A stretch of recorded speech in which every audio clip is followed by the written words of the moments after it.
Այսպես ասած պետականացման նիստերի ժամանակ լրագրողների հետ ասուլիսում ճեպազրույցում հայտարարեցի, որ պետությունն առաջիկա 3 ամսում հետի տնօրենների խորհրդի հետ կբանակցի սեփականության իրավունքի փոխանցման վերաբերյալ։ Եթե կողմերը համաձայնության չգան, ապա պետությունը կարող է գերակաշահի հիմքով վերցնել սեփականության իրավունքը։ Ինչ եղան բանակցությունները, եղել են դրանք թե ոչ, եւ հիմա արդյոք պետությունը պատրաստվում է գերակաշահի իրավունքով վերցնել հիմքով վերցնել սեփականության իրավունքը, պատրաստվում է վեոլաջուրներ պետականացնել ինչպես հեծը, քանի որ վեոլաջրից են շատ բողոքները, եւ վերջին շրջանում պարոն Մեսրոպյան շատ խոսվեց, որ 12-13 միլիոն դրամով վարձականակ տարածքների մասին, ուզում եմ հետաքրքրվել այդ տարածքները այդ գումարները մենք ենք վճարել բաժանորդները, ինչպես պնդում են, թե ընկերության սեփականատերը։ Շնորհակալություն։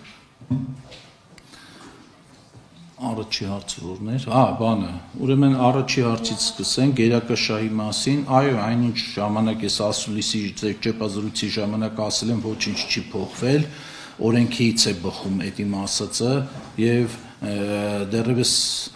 ժամանակահատվածը 3 ամսվա դեռ չի ավարտվել եւ առաջիկա օրերին կամ մամուլով կիրազեկեն այդ մասին կառավարության պատկան մարմինները կամ կիմանանք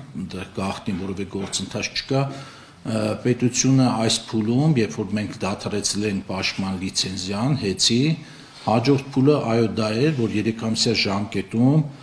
պետությունը պետք է նախկին սեփականատերերին լիցենզավորված պաշտպան լիցենզավորված գործունեություն իրականացնելու համար անհրաժեշտ գույքի սեփականության իրավունքի օտարման գործընթաց սկսի եւ դրա շրջանակներում պետք է գին առաջարկի նախկին սեփականատերերին եւ եթե կգան համաձայնության շատ բարի տեղի կունենա այդ սեփականության իրավունքի փոխանցումը վճարելով համապատասխան գումարը եթե չի լինի համաձայնություն իսկ այս պահին դեռ չենք կարող ասել ինչպիսին կլինի ելքերը որովհետեւ դեռ այդ առաջարկությունը որպես այդպիսին ժամանակ կա դեռ չի եղել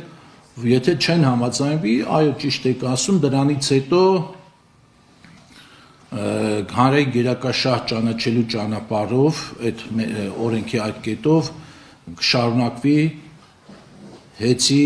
բաժնե մասերի եւ գույքի օտարման իրավունքի փոխանցման հարցը սա առաջի հարցի